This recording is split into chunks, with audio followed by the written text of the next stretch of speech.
European countries are taking more steps to get the continent back to some kind of new normal as the fight against coronavirus pivots to opening up the economies there.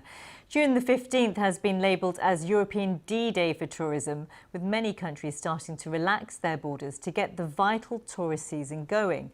Germany has proposed allowing travel to 31 European countries from June the 15th, while Italy's foreign minister says the government is working on a plan for the whole of the EU to reopen to tourism together. Here's Luigi Di Maio speaking on Italian TV. We must allow, especially to Italian tourists, structures of very high level to be able to receive foreign tourists. June 15th is a little European D-Day for tourism. Well, let's just show you some of the latest pictures from Italy. The archaeological site of Pompeii reopened, but as you can see, with very few visitors. They had a system where 40 people were allowed in at one time every 15 minutes, but on reopening day, only a handful of people wandered through the ancient ruins. Let's take a look at Spain for you now, where foreign travellers will no longer have to quarantine after July the 1st. The Spanish government says the worst is behind the country and is looking forward to welcoming tourists again. Kai Hedgeko is in Madrid. The feeling seems to be from the government that although the tourist season, which is so important for Spain, which makes up about 12% of GDP, although the early part of the season has been pretty much totally wiped out, it wants to safeguard the peak season, which is from July into August. And so it wants to make sure that Spain is seen as a completely safe country by the time that July comes around. That's the idea. And so it's decided on the strategy of opening up the country from July, which is a little bit later than some other countries, for example, Greece or other countries around the southern Mediterranean. But the feeling is that that can make sure that there is some kind of peak tourism season here in Spain. Next to Greece, where restrictions on domestic travel have been eased. Quinton Somerville is on the island of Milos. Athens is sending a flotilla to fight a pandemic. The Greek islands are reopening. Among the first to call, a high-speed deployment of doctors with a mission. These islands have been a safe haven from the pandemic with no confirmed cases of COVID-19. These medics from the mainland want to make sure it stays that way. It's an annual expedition to the remotest parts of the Aegean, with special purpose this year. We will be in contact with the government whenever they need us. We will come here to check if there is any case of COVID infection. The mayor of Mykonos welcomes them ashore.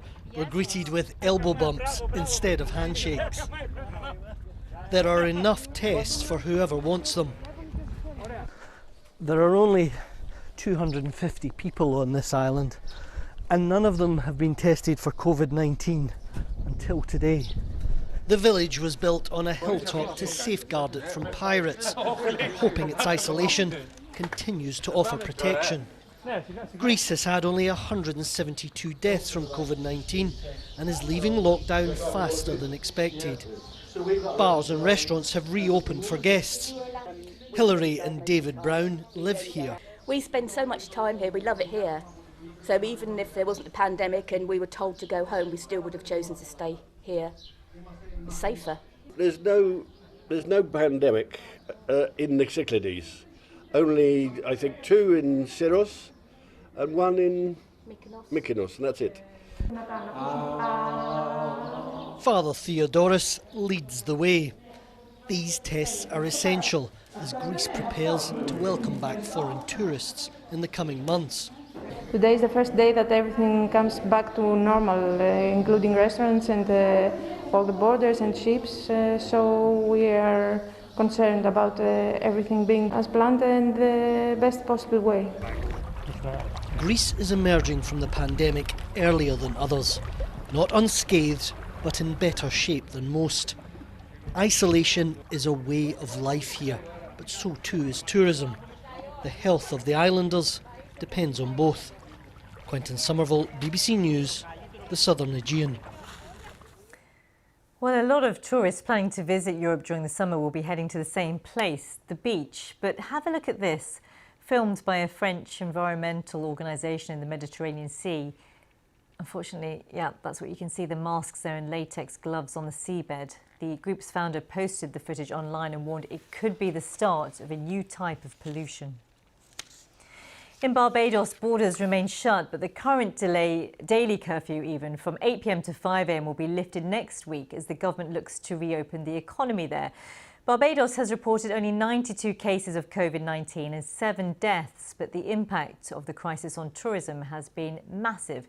The BBC has been speaking to the Prime Minister.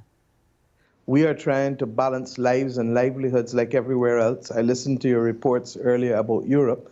We're in deep conversations with each other on a common public health protocol within the region. We're also having discussions with the airlines and the cruise industry. But we're not going to be driven by a date. We're going to be driven by a satisfaction that we have safe protocols that keep our workers safe, that keep our people safe, that keep our visitors safe. Now to Thailand, which welcomed 40 million tourists last year. The industry has been hard hit by the virus, including elephant keepers who rely on income from experiences and shows. Keepers and their elephants are now migrating across Thailand from the country's tourist centres to the remote villages where they grew up. BBC Thailand correspondent Chayot Yongchai Ranchai joined one group making the journey home. Hundreds of elephants are on the move in Thailand. We are taking the elephants back home because of COVID-19. There are no more tourists. We have been waiting for several months to see if it would get better, but it's not. So Bang is taking her elephants to her village where she can feed them. It's more than 100 miles away in the mountains of Chiang Mai province. It will be a difficult journey. We expected to take 3 days and 2 nights, but we have a young elephant and an old one. The baby elephant is 4 months old. If they are tired, they can rest. Elephants are synonymous with tourism in Thailand, but it's an industry accused of cruelty. The 3,000 elephants that rely on tourism are at risk of starvation. And for some elephants, the pandemic has meant more suffering. If it doesn't get better in 3 months, I will contact people I know along the Myanmar border. I will take my elephant to work in the logging business there. After 2 days of travel, the convoy is chased out of a village. Locals think the keepers may have coronavirus. Tired, the team stops at a river to rest.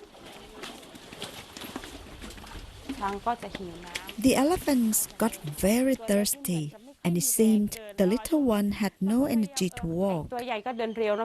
Their journey home has been funded by a local charity owner called Miss Lek. She thinks this is a chance to transform the industry.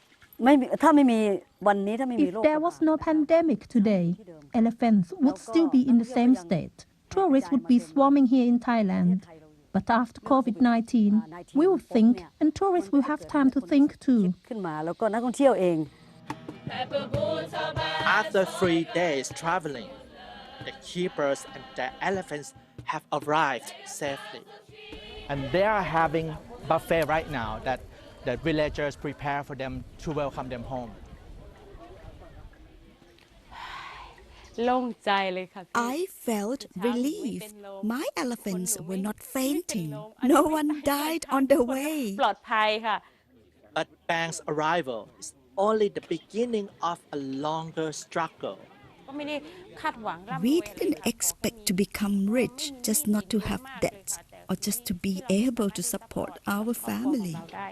Chayot Yongchai, BBC News, Thailand.